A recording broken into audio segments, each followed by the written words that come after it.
And it was like kind of like they put all the engineers in a room and they've been having all these crazy ideas and they let them loose. And they're like, boom, 959.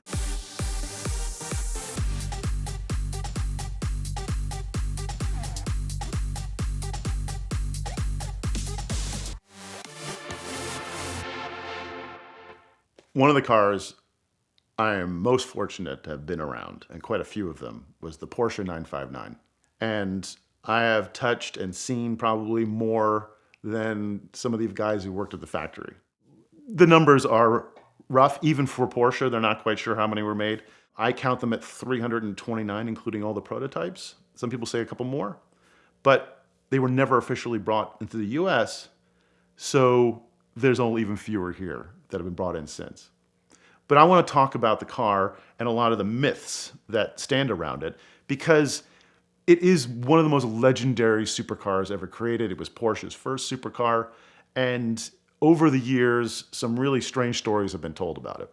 Just to give you some background on the 959. The 959 was a project started in the early 80s. This was a time when it was thought that the 911 was going to go away, and that all the new front-engine transaxle cars were going to be the wave of the future. The 928 and the 924 and the 944 were moving along. And Porsche had people on the inside who wanted none of that, that the 911 was going to continue growing and being what it was. At the same time, there was a change in the rules with the FIA for race cars. And the rules stipulated they were going to change the categories from Group 4, 5, and 6. Group 5 was like the 935, 800 horsepower turbo cars that were dominant, like at the 79 Le Mans. Group 6 would be like the Porsche 936 prototypes. And they were going to change that to A, B, and C. And who knows why? I mean, these guys change stuff all the time just to screw with fans, I think, and the teams. But A was going to be cars that they had to build 5,000 of them in a 12-month period to homologate them. And homologation is essentially, you have to build enough cars to prove that it's a production car, and they have different levels of it. Group B came along, and it had to be 200 cars built in a 12-month period. And Group C was going to be the prototypes, which means it didn't have to be based on anything. And those would be the cars like the 956, the 962, and the Jaguars, and all the really cool race cars that were at Le Mans in the 80s. There was going to be a Group B road racing series as well. And 2 cars were built for that. It never happened. One was the Porsche 959, and the other one was the Ferrari 288 GTO.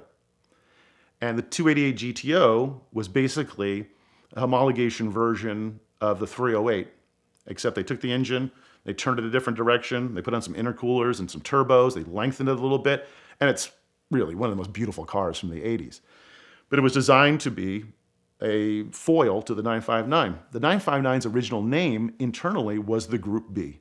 And what's interesting, it wasn't originally supposed to be 911 based. There's some stories inside where they were going to build the Group B out of a 914 center tub and then put on the prototype front and rear ends and put in the 2.1 liter from the Moby Dick car and make this insane machine. That was a little too out there because they had to build, of course, 200 of these things. So it was decided that it would be 911 based.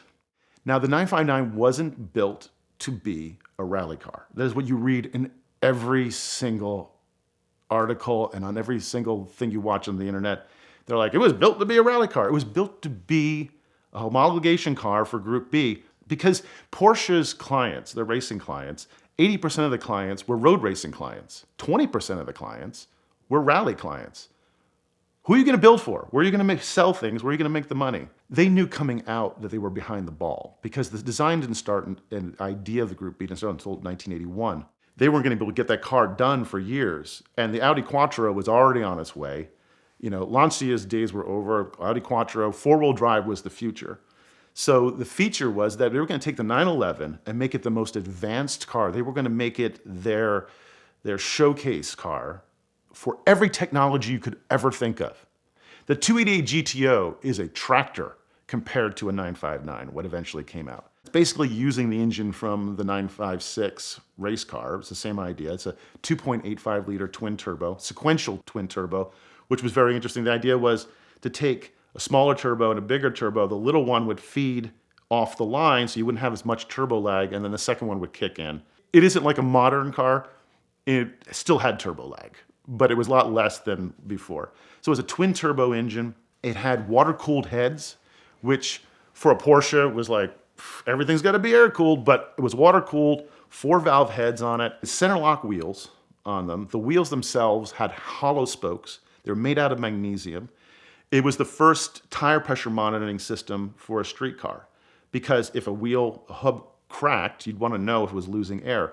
The tires on them were special tires made originally by Dunlop and then by Bridgestone. And they had the locking feature would lock them to the rim. So they were technically run flat tires. There was no spare in 959. So you had special tires, special wheels, center lock like a racing car. And you didn't have to worry about them getting stolen because you had to use the drive key to unlock the hub. And then it was like 625 foot-pounds of torque to put the wheels on. So for 959 wheels are totally safe. The only part of a 911 that was really left in looks was the roof line, the windows, and the doors. But the doors were aluminum, the hoods were aluminum, the roof was Kevlar, as was the fenders. You can take, and I've seen this because I was there, you can take a 959 fender and bend it, and it will snap right back to the shape it was. The technology was all space-age stuff. This is the day of the space shuttle. It was the space shuttle of cars. It had adjustable suspension. It was really interesting because they had coilovers and a hydraulic, so they kind of work against each other. In the early cars, the comforts. So the early cars were the comforts. Later on would be the sports. The comforts had the ability to raise the car 2 different levels, which again lent to the whole idea that it was a rally car and you're going to jack the car up. It had a 6-speed transmission. The 6-speed transmission was interesting. It's one of the first in any street car. The first gear wasn't labeled 1. It was labeled G, for like Glund, which is like terrain or off-road or country. And the idea was, well, that's the granny gear to kind of get you out, and then they had 5 other gears. It was technically 6 forward speeds. It's not a granny gear. G's not for granny. So it's the same ratio as the first gear in like a 964. It'll take you to 35 miles an hour. The reason for that is that European sound laws were such that starting it in second gear made it quieter when it rolled away. So they got around something with that little trick. It had 4-wheel drive and a really advanced 4-wheel drive system that was only used in the 959. And it used like the torque tunnel idea that the 928 had. They used a lot. The 959 was a culmination of, decades of their engineering. And it was like kind of like they put all the engineers in a room and they've been having all these crazy ideas and they let them loose. And they're like, boom, 959. When it came out, and when people found out about it, they lost their minds. Like, it looked like a kind of strange melted 911, but there was still 911 there.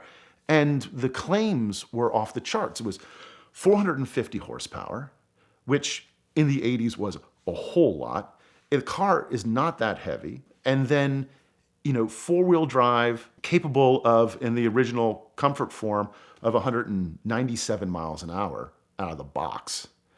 It was the fastest car. At that time, that was the fastest car you could buy. It was just magnificent and misunderstood because who's ever seen one? Who's ever driven one?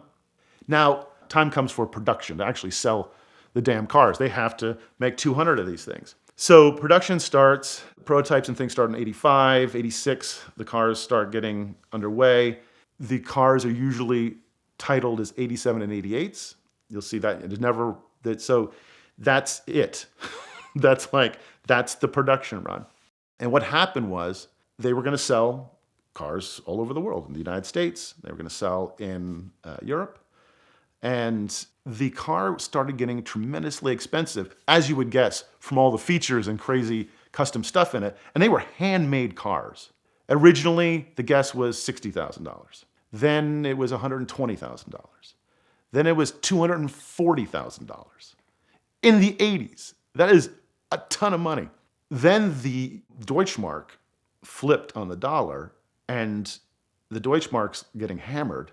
Suddenly, selling the cars in the United States, which they're already losing money on, is just financially detrimental to the corporation. They need an out. What happened was, and this is why you never saw one back in the day, The claim was that they never crash tested them, or they failed crash testing, or they never presented a car to the United States to crash test. The United States government has never in its history crash tested a car. The manufacturers are responsible for crash testing the car at a certified facility and then presenting the DOT with the results. Porsche, in their contract, had a little clause that said that if the car did not meet DOT, that their contracts in the United States were null and void. Well, guess what happened? They were null and void. Now, this began a war, a small little war between Porsche and the US government, because Porsche was pointing the finger at the DOT and saying, oh, they won't let your car in the country. Sorry about that. And DOT's like, you never gave us anything. How are we supposed to bring it in? Now, the 959 passed all the TÜV and everything in Europe. It is a crash-tested car. That car is solid. I mean, would you want to crash into a wall in a 959 or your Dodge Colt? You make a choice. So it was fully capable of passing it. It was just they wanted to get out of contracts. Now, who were you selling 959s to in the United States back in the day for that kind of money? Really rich dudes. And guess who you just pissed off? A lot of really rich dudes. And they're knocking on the doors of their congressmen going, why can't I get my car? And the DOT's taking the heat, and the Porsche lawyers are like, he. We did it. We pulled it off. So there were no 959s sold new in the United States. Interestingly enough, there were no 288 GTOs sold in the United States either, the other Group B car. They were never officially federalized and imported in the US. Now you got a lot of pissed off rich white guys down here in America wanting their 959s, and the Europeans are like, I got mine, woohoo, and they're driving them. So there begins a movement of people to get them into the United States. How do we get our 959s into the US? Al Holbert, who was running Porsche Motorsports for North America, he's like, we can bring in some 959s as race cars, track day cars. And the 959S was born. Although there is records of European 959S's before the American ones, the 29 American ones that were built, never brought to America, but were built. And those 959S's were kind of the prototypes for the US ones, because what had happened in the meantime, it took so long to get the 959 to market, the 288 GTO was no longer the top dog at Ferrari. The F40 was. The F40 came along and went 199 miles an hour. Unseated the 959. Remember, they still got to sell these cars. They've got to be the fastest car. So there were some specially made 959s, the S's, that had a top speed of 214 miles an hour. And they were the first production car, technically, to crack 200 miles an hour. Some people say it was the F40, really the 959. Al Holbert goes, 959S. What we're going to do, we're going to totally fool the US government. We're going to put a roll cage in it, a roll cage wrapped in leather. It is a luxury car. We take out the back seat, take out the stereo, thin out some of the sound insulation. They took out the adjustable suspension, which was a great thing for the car. Just put in coilovers in all four corners. They started basically stripping it down to make it a lighter, faster car. Air conditioning went. They took off the right side rearview mirror. So the 959S, he brings them into the US and gets a few of them to his shop. And DOT's like, what you got there? And Dick Merritt was the man at the DOT. And he's a legend. Like, if you wanted to get a car in the US, there's no huge department. You go through him. He's the guy who says yes or no. He was probably the only car guy in the entire department. Like, the only guy who actually knew one car from another. Like, yep, that's your job. And he was a real car guy. Merritt's like, what you got there? It's still got street tires on it. Like, is this a track day car? So they go out to Nazareth Raceway, which is not too far from Holbert's place, to drive a 959S. And I guess it took all of like a few laps and a minute. And he's like, this isn't a race car. This isn't a track car. Out. And off the 959Ss went back to Europe. So we didn't get the 959Ss either. Now people are doubly disappointed. Bruce Canepa got a few in, had them at his shop, but he couldn't drive them. He couldn't drive them on the road. But he had plans for them. He had plans to develop them over the 90s. Because Porsche was shutting down production, he could do something with them later. Maybe he could be the guy who takes them to the next level. And he becomes the kind of the 959 guy, the go-to 959 guy. So here's the conundrum. You're one of these rich guys who desires a 959. How do you get it into the United States? Well, Bruce Canepa, Bill Gates, Paul Allen, Otis Chandler, I mean, all these guys who were really into the car, got together and they hired a lawyer and got themselves into US politics. They went to petition and create a law, essentially, to allow these special cars into the US. And that law eventually would be called the Show or Display Law. I think the effort began in like 1991.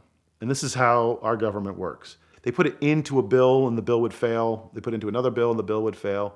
Eventually, they put it into a transportation bill that was going to pass in 1998.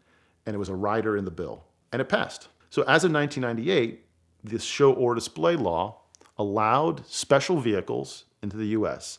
They had to have 500 or less of them be made. There were some special stipulations of what it could be. Had to be of some special significance.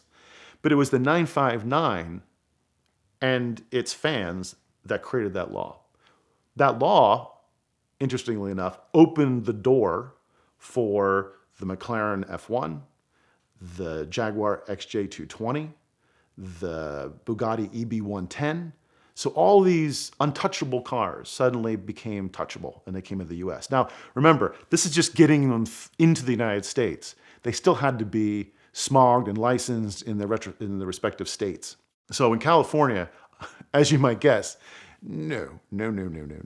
But Bruce Canepa had been working and developing on these cars, working with Porsche, working with his own engineers, and came up with his Generation 1 car and essentially kind of seeing what the 959 would have become. So he used a lot of technology from the 993 and new fuel mapping and wiring harnesses and things like that. And he actually got quite a few 959s California smog legal. I think there were like 22 of them. And that's significant because getting anything through California's smog laws is an impressive feat. And he would eventually build the Gen 2 car and the Gen 3 car. And now he's building the 959 SC, which when I was working there, he was developing that car. And it is staggering. It shows you what the 959, a 1980s car, could have become. And they're working on the platform built in 1987, 1988. The car's making, on pump gas, 800 horsepower. The 0 to 60 times are in hypercar territory. They're in the low twos. And this is a car you have to manually shift. It's no flappy paddle, no launch control. It is bonkers. It would have been fascinating. It's just one of those untold stories that would never happen of what the 959 could have become. It was the first Porsche supercar. Then came the Carrera GT, then the 918. Well, this 959 that Bruce built is as fast as a 918. It's crazy. But it was sad that we didn't get to see that car become something, that car was pretty much stillborn. Thankfully, they survived the financial ruin that car could have cost them. Today, the 959 is a legend. And it's a legend not just for the car it is, but the stories that surround it. And it wouldn't be the ultimate Radwood car if it weren't for all the great machinations and moves around it and all the weird myths that have been created around it. It is the most significant, in my mind, Porsche ever built, and probably one of the greatest sports cars ever. 5 years ago, the first sponsor we ever had here on the VINwiki channel was Caffeine and Octane. Now, they're our local Atlanta Cars and Coffee meetup that I've been going to for 15 or so years now, but it is now the largest monthly recurring automotive gathering on Earth. Now, you'll also recognize Caffeine and Octane from their television show, and the next season of that airs very soon on Motor Trend. In their quest for further automotive world domination, they just bought the legendary Lanier Motor Speedway, which is across the street from Road Atlanta. So throughout the next year, we're going to have a lot of amazing events there that you'll be invited to join. But the coolest project they've deployed lately is called HighOctane.tv, and it's a free streaming network that you can access from any smart TV, Roku, Fire Stick, smartphone, or a computer, and it'll give you access to a ton of programming, including all 5 seasons of their show, some content from creators we love like David Patterson, That Dude in Blue, and a ton more. Soon there will be some content from VINwiki on there as well. So visit the link in the description below to learn more about the amazing world of caffeine and octane.